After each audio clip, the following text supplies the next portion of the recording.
చదువులు చదివిన యువత చేతిలో డిగ్రీ పట్టాలు ఉన్నా సరైన ఉద్యోగం దొరక్క నిరాశలో కూరుకుపోయిన సమయం అది.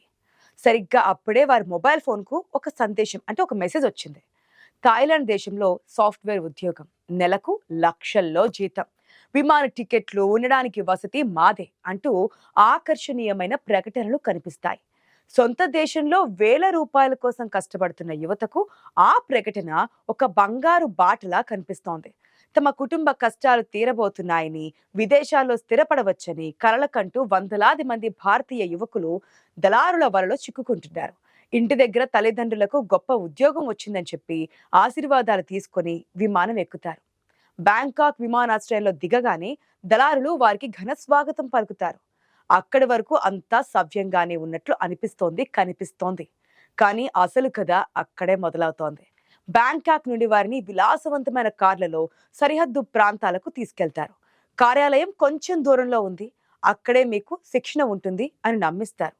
కారు థాయిలాండ్ సరిహద్దు దాటి మయన్మార్ లేదా లావోస్ దేశాల అటవీ ప్రాంతంలోకి ప్రవేశిస్తోంది. చుట్టూ దట్టమైన అడవి, నిర్మానుష్యమైన రోడ్లు చూసి యువకుల్లో అనుమానం మొదలవుతోంది. కానీ అప్పటికే సమయం మించిపోయింది కదా. ఒక నదిని దాటించి పెద్ద పెద్ద ప్రహారీ గోడలు, విద్యుత్ కంచెలు ఉన్న ఒక భారీ భవన సముదాయంలోకి వారిని తీసుకెళ్తారు. లోపలికి అడుగు పెట్టగానే ఆ భవనం గేట్లు కూడా క్లోజ్ అయిపోతాయి. చుట్టూ తుపాకులు పట్టుకున్న సాయుధులైన కాపలాదారులు కనిపిస్తుంటారు. అప్పటి వరకు తమను అతిథుల్లా చూసుకున్న దళారులు ఒక్కసారిగా రాక్షసుల్లా మారిపోతారు. వారి దగ్గరున్న పాస్పోర్ట్లు, ఫోన్లు లాక్కుంటారు. ఇక్కడ నుండి బయటకు వెళ్ళడం అంటూ ఉండదు, కేవలం పని చేయడమే అని హుకుం జారీ చేస్తారు.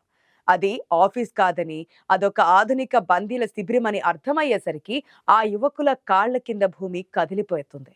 లక్షల జీతం సంగతి దేవుడెరుగు, కనీసం ప్రాణాలతో బయటపడతామా లేదా అన్న భయం వారిని వెంటాడుతోంది. ఇది ఆగ్నేయ ఆసియా అడవుల్లో జరుగుతున్న మానవ అక్రమ రవాణా చీకటి కోణం.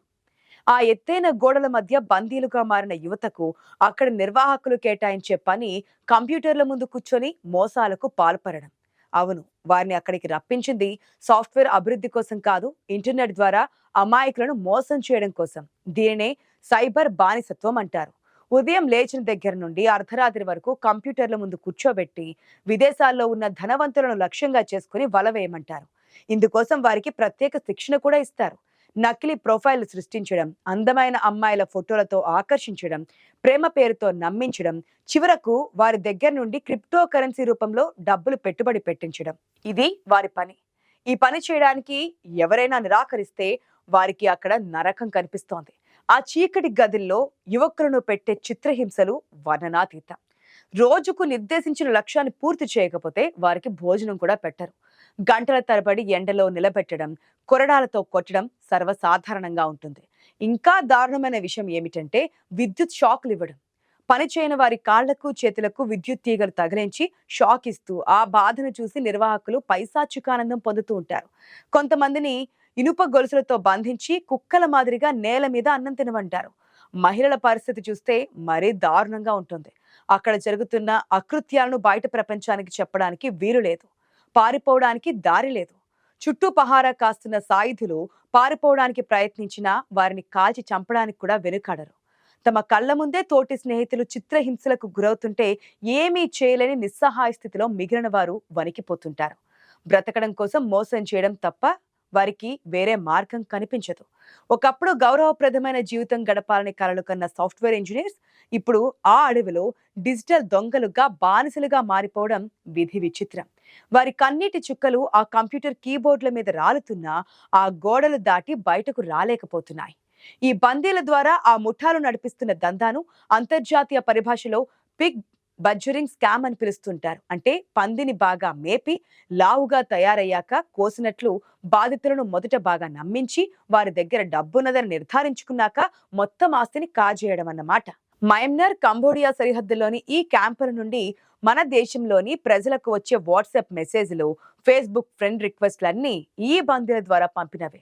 మొదట హాయ్ అని పలకరిస్తారు. అవతల వ్యక్తి స్పందించగానే క్షమించండి, రాంగ్ నెంబర్ అని సంభాషణ స్టార్ట్ చేస్తారు. ఆ తర్వాత మెల్లగా ఫ్రెండ్షిప్ చేస్తారు. తాము పెద్ద వ్యాపారవేత్తలమని, స్టాక్ మార్కెట్లో లేదా క్రిప్టో కరెన్సీలో కోట్లు సంపాదిస్తున్నామని నమ్మబలుకుతారు. బందీలుగా ఉన్న మన యువతకు బాధితుల మనస్తత్వాన్ని ఎలా మార్చాలో స్పష్టమైన స్క్రిప్ట్ ఇస్తారు. అవతలి వ్యక్తికి నమ్మకం కలిగించడానికి మొదట చిన్న మొత్తంలో లాభాలిస్తారు. ఉదాహరణకు రూ. 1000 పెట్టుబడి పెడితే వెంటనే 2000 వెనక్కిస్తారు. దీంతో బాధితుడికి ఆశ పుడుతుంది. అలా మెల్లగా లక్షలు, కోట్లు పెట్టుబడి పెట్టేలా చేస్తారు. ఎప్పుడైతే బాధితుడు పెద్ద మొత్తంలో డబ్బు పంపిస్తాడో వెంటనే ఆ నెంబర్లు స్విచ్ ఆఫ్ అయిపోతాయి. యాప్ పనిచేయదు. ఈ మొత్తం ప్రక్రియలో బందీలుగా ఉన్న యువకులు కేవలం కీలుబొమ్మలు మాత్రమే. వారి వెనుక ఉండి తుపాకీ గురిపెట్టి ఈ మోసాన్ని నడిపించేది చైనీస్ మాఫియా ముఠాలు. ఈ ముఠాలు మయన్మార్ సైన్యంలోని కొంతమంది అవినీతి అధికారుల సహకారంతో ఈ సామ్రాజ్యాన్ని నడుపుతున్నాయి. ఒక్కో బందీ ద్వారా రోజుకు లక్షల్లో సంపాదిస్తున్న ఈ ముఠాలు ఆ డబ్బును ఆయుధాల కొనుగోలుకు, విలాసాలకు వాడుకుంటున్నాయి. తాము చేస్తున్నది తప్పని తెలిసినా తమ ప్రాణాలు కాపాడుకోవడం కోసం సొంత దేశస్థులనే మోసం చేయాల్సిన దుస్థితి ఆ అమాయకులది, యువకులది. నన్ను కాపాడండి అని వారు పెట్టే రహస్య సందేశాలు ఒక్కోసారి బయటకు వచ్చినా అవి అరణ్య రోదనగానే మిగిలిపోతున్నాయి. ఎందుకంటే వారెక్కడ ఉంటారన్నది ఎవరికీ తెలియదు కాబట్టి. ఇంకా కాపాడడానికి వచ్చేదెవరు? ఎవరిని కాపాడతారు? అంతా రహస్యంగానే ఉంటుంది. కానీ ఏదో ఒక రోజు ఏదో రకంగా పాపం పండుతుందంటారు.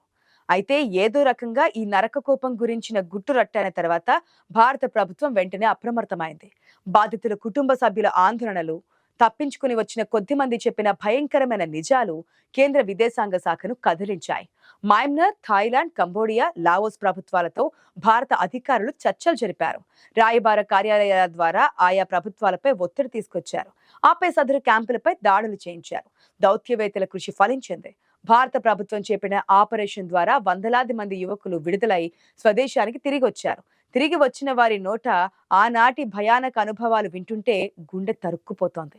మేము బతికి వస్తామని అనుకోలేదు, అది భూమి మీద ఉన్న నరకం అని వారు కన్నీటి పర్యంతమవుతున్నారు. అయితే ఇప్పటికీ ఇంకా వేలాది మంది భారతీయులు ఆ అటవీ ప్రాంతంలోని క్యాంపుల్లో బందీలుగానే ఉన్నారు. ఒక క్యాంపుపై దాడి జరిగితే ఆ ముఠాలు బందీలను మరొక రహస్య ప్రాంతానికి తరలిస్తారు. ఇది ఒక నిరంతర యుద్ధంలా మారింది. ఈ పరిణామాల నేపథ్యంలో భారత ప్రభుత్వం యువతకు తీవ్ర హెచ్చరికలు జారీ చేసింది.